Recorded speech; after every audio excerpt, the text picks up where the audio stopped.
Not the most legible dial, but definitely a badass watch.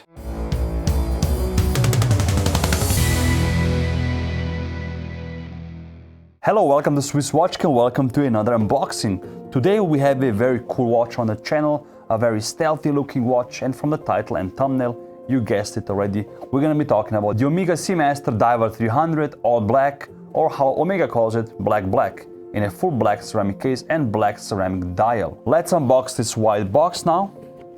You'll see that inside there's a very cool and lacquered wooden box where the watch is inside. Here we've got a few different goodies as well.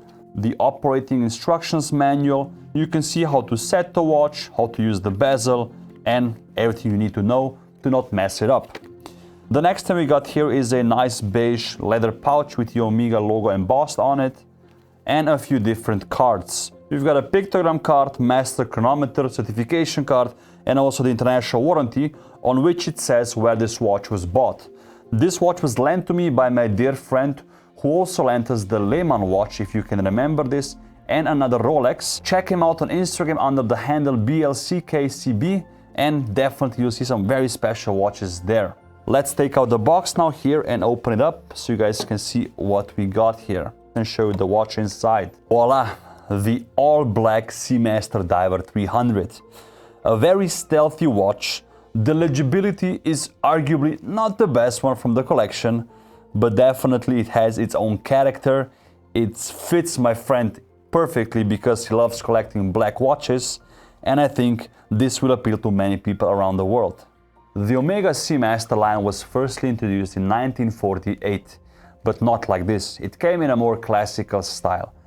Today the Seamaster line has many different case shapes, dials, materials they use, and a Seamaster can be found for every personality. One of my favorites is the Omega Seamaster Pro Prof. On the first glance, a very bulky and uncomfortable watch, but because it has a nicely fitted Milanese strap, it's actually very comfortable on the wrist. It tucks down, it lays flat on the wrist, and it's actually nice to wear. I also like it because it's more quirky, and that's why also I always liked Omega, because they weren't afraid to step outside of the box and try something new. Something new is also what they did with this watch. I've never seen a fully blacked out watch like this. Something comparable you might have seen was the only watch edition of the Tudor Black Bay, or something else we reviewed a while ago was the Tudor Ceramic, which featured white indexes, so it wasn't all blacked out like this. When people want to buy a diving watch, they often choose between a Rolex Submariner, which you almost can get nowadays anyway, a Omega Seamaster, most notably, and I think the most popular model nowadays is the one with a black ceramic bezel and a white dial, which you've seen on many other YouTube channels. You also have nice divers from Oris, Doxa, and so on. Omega is of course famous for the Speedmaster, which went to the moon, and the Seamaster line is actually more prominently known in Hollywood, and you also might have seen it on the big screen on the wrist of James Bond. The first Omega watch appeared in the James Bond movie GoldenEye in 1995. After that, in 2006, we've got the first coaxial chronometer, which was the Omega Seamaster 300 with a blue dial and a blue bezel.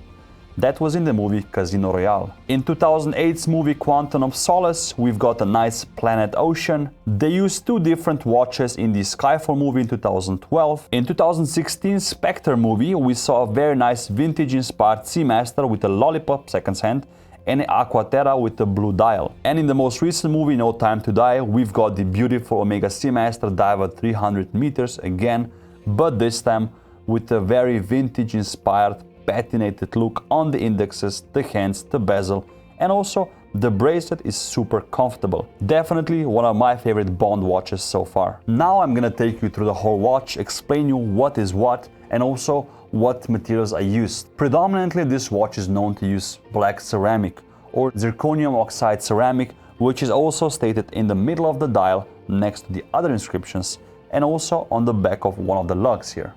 The dial actually starts its life as a fully polished black ceramic dial, and then they laser on the wave pattern, which is known for the Omega Seamaster, and also all the inscriptions. The applied indexes, which are polished, feature anthracite Swiss Super-LumiNova on them. They feature two different colors, so once the lights go out, you'll see exactly what I'm talking about. Most of the indexes and also the hour hand and the seconds hand are blue Swiss Super-LumiNova, and the minute hand and also the dot for the diving bezel is in green Super-LumiNova. The bezel features a ceramic insert which is grained, and the feel of the bezel is very nice and sturdy. It's a unidirectional bezel, so you turn it like this, and you can hear we have a nice click as well, a bit of ASMR for the fans. I love diving watches, they give me this sporty feel and I want to do some activities with them. We've got the helium escape valve here at 10 o'clock. You actually can unscrew it and let the helium gas out. It's the smallest gas on the planet, so once you're deep diving, this is very useful. We have a normal crown at 3 o'clock, which is also in ceramic and polished with the Omega logo on top of it. It's a screw-down crown because this watch is water resistant to 300 meters, hence the name Seamaster Diver 300, pretty obvious there. And we've got a few inscriptions on the dial. At 12 o'clock we have the Omega logo, the Seamaster name and also professional. And above the 6 o'clock hour marker, we've got the co-axial, master chronometer, and that it's waterproof to 300 meters or 1000 feet. Around the periphery of the dial we have the minute track, so you can easily track the exact time. And to be completely honest, seeing this watch in person, on this light it is legible, as you can see from the top-down camera. But as soon as it gets a bit darker, reading the dial becomes a bit of an obstacle. For me personally, not a big deal because I predominantly buy watches because of the design aspect of them and because I feel connected to the model. So I advise you to check it out in person and try it on and see if it fits you. There's also a few different models available, so be sure to check those out as well, and I'm sure you'll find the one you like the most. The case is the typical Seamaster case with twisted lugs, which are polished and satin finish on the top, and the case from the side is satin finished as well. Turning the watch around, you see we've got an exhibition case back. I really like how this movement looks, and every time I see a Seamaster in person, I admire it. We've got a waved edge Naiad lock case back, which actually means that the writing will always be like this. So we'll have the Diver 300 on top, the Naiad lock on the side, and everything else on the right side of the case. It will not be random. That's basically what Naiad stands for. The movement inside is the Omega calibre 8806, which is an in-house movement. It's a master chronometer certified by Metas. It features Geneva waves in arabesque, so they're slightly curved lines, and also a very machine-like finish on the bridges. The coaxial escapement was developed by George Daniels and later bought by Omega and made in production. It's a free-sprung balance wheel with a silicon balance spring. It beats at 25,200 vibrations per hour and has a 55-hour power reserve. The most impressive thing about this movement is the Meta certification, or the Master Chronometer. It means that the watch needs to be COSC certified and afterwards Meta certified, which isn't an easy feat. There's a total of 8 tests which each watch has to go through to become a master chronometer. The first one tests the function of a movement during magnetic exposure. The second one tests the function of a watch during magnetic exposure, so the whole case and the movement inside. The third one tests the chronometric performance, magnetized and demagnetized.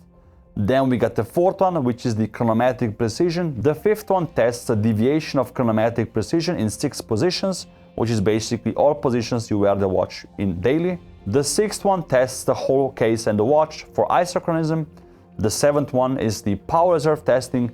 And the last, but definitely not the least one, tests the whole case with the movement inside for water resistance. The automatic winding rotor also features a Geneva stripe finish, which I think looks really good with the whole look. The strap is really comfortable and also well made. It features the wave pattern on the bottom, which I think is a really nice design element. I'm gonna put the watch on the wrist so you guys can see how this looks. The pin and the buckle are made in black ceramic and highly polished. Usually ceramic watches use titanium or some other material and then they coat it just to get the same look as the case. But Omega is really an expert in ceramic and also polishing it and shaping it. The strap also features 2 loops. The first one with the Omega name on it is actually made in titanium and covered with rubber. You see I'm pushing it now really hard and it doesn't fold. The second one is here, and actually we have a triangle at the end of the strap. So basically you tuck it in and the second loop has a little pin on the bottom which makes for a perfect fit. The design of the rubber strap reminds you of the Omega Seamaster 300 bracelet, and these 2 vertical lines are actually brushed. A very nice finish to a rubber strap, which you don't see much often. You can also see the profile of the watch from the side. It's not really that thick. It's only 14.6 millimeters high, and it slips under the cuff with no problem because of the slightly curved bezel. When I turn the wrists around, you can see how this watch fits my 18.1 centimeter wrist. The diameter is 43.5 millimeters. Lug to lug, I measured 51.4 millimeters. And if you want to change the strap, which I definitely advise you to do with Omega or get like a nice NATO strap, the lug width is a weird 21 millimeters. If you want to buy this model, the price is 8,600 Swiss francs or around the same amount in US dollars. Definitely a cool watch, probably the only blacked out watch you would have in the collection, and I think it fits the jacket really nice. Definitely something I would pair it with. I'm curious to see, would you like to buy an Omega Seamaster or maybe spend a lot of time waiting on a Rolex Submariner? Leave a comment down below. Also on the side, next to my wooden robot Carl, there's a small photo of a watch review next time on the channel. It's a brand we featured already, it has a nice guilloche dial, so it shouldn't be all too hard. Leave the answer down below and maybe you'll get it right this time. Like and subscribe to the channel, thank you guys for watching, and as always, I'll see you next week.